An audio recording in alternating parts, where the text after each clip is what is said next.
Ready? Yeah.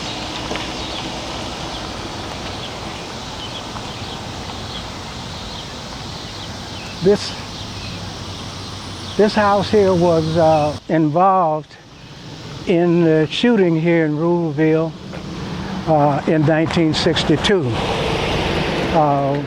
Two young girls were wounded here, two Jackson State students.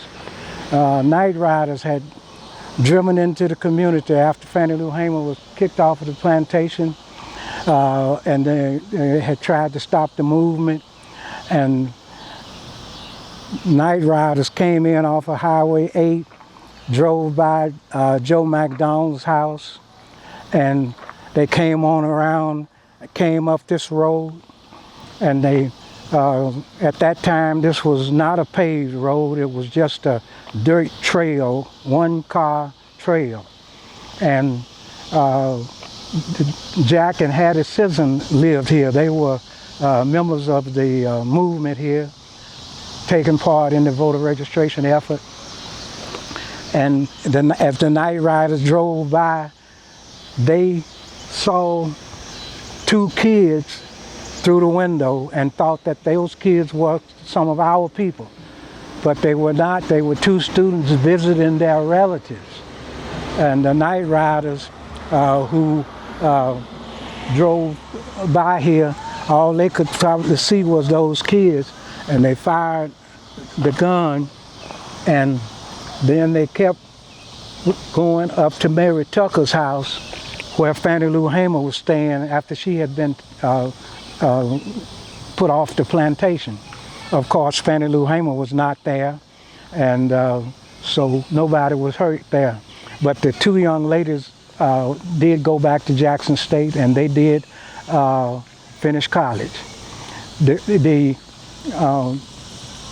movement here in Ruleville was really involved in about 4 black families: the Sissons, the Johnsons, Tuckers, and the McDonald's.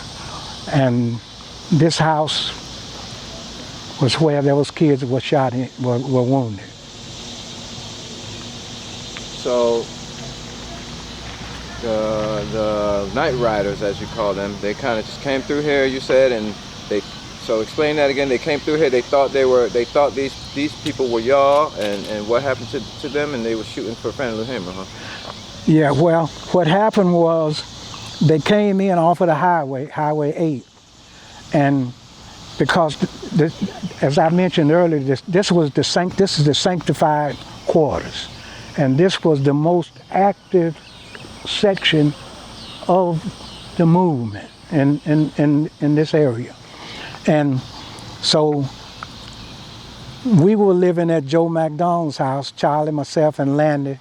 The McDonald's house was our headquarters.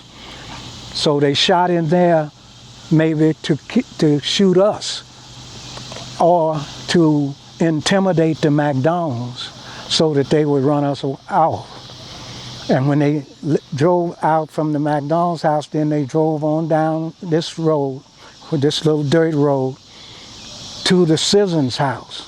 Evidently, see, they had already picked out the places that they were planning to shoot where the people were most active in the movement. So when they got here, all they could see in the window was 2 young girls, and they assumed that those were some of the people involved with us. So they fired into the house, wounded the students, and then they drove on up and shot into the house where Fannie Lou was staying, and at the Tuckers. And after that, then the mayor went around and told people that we had done the shooting. In fact, they put Charlie Cobb in jail for the night, saying that it was us who had done the shooting into the houses, but there were night riders driving in a truck. We suspected, however, that there was a group here of whites who were notoriously known for harassment and brutality toward blacks, and the community just kind of felt that it was this group who was responsible for it. Thank you. Okay, so yeah, you can just kind of look around, act like you're just looking at the house. You know, this house, what has been added is that little room right there, because that was a front porch. That little space right there, the house from right there back was all of that house, and right there was a front porch, screened-in porch, and so the bullets went into that window right there, and that was kind of like the living room. And these girls were in there standing talking with their relatives.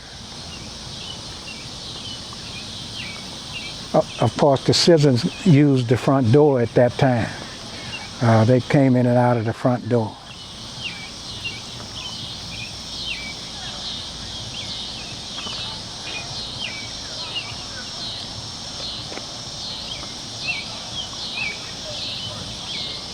So much has changed since then.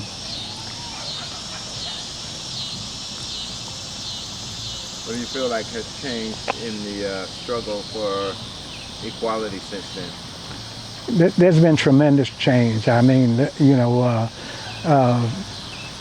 things just, there ain't nothing the same as it used to be.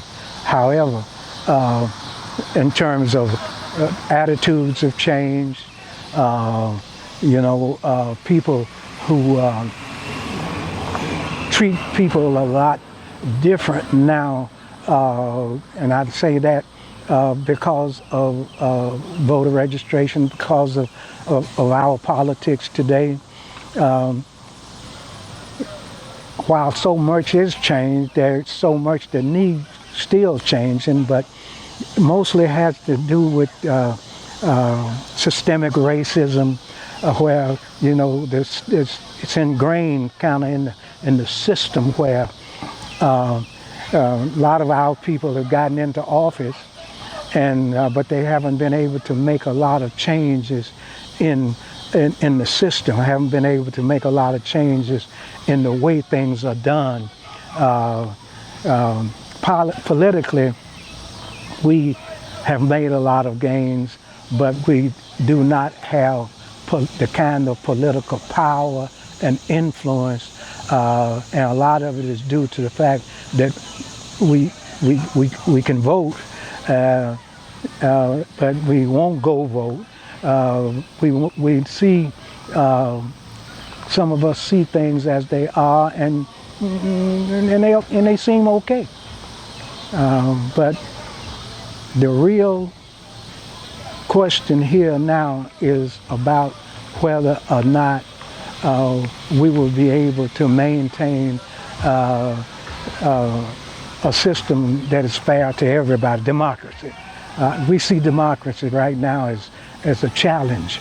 There are those people who don't feel that the system is working for them, and that they have lost so much of what they had, and that we have gained so much that it's frightening to some of the other races. And we're just going to have to somehow figure out how. I remember somewhere back in the day, a black comedian by the name of Dick Gregory.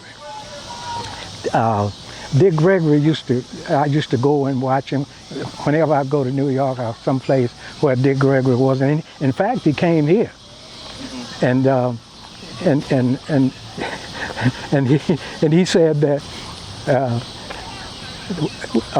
about the Cold War, when Khrushchev and Kennedy and these people wouldn't get together and everything, and he said that if one day one knuckle-headed idiot from Mars floated in here and saw all of us, black, white, all colors, and said, oh, these are Earth's people, and said Khrushchev and Kennedy.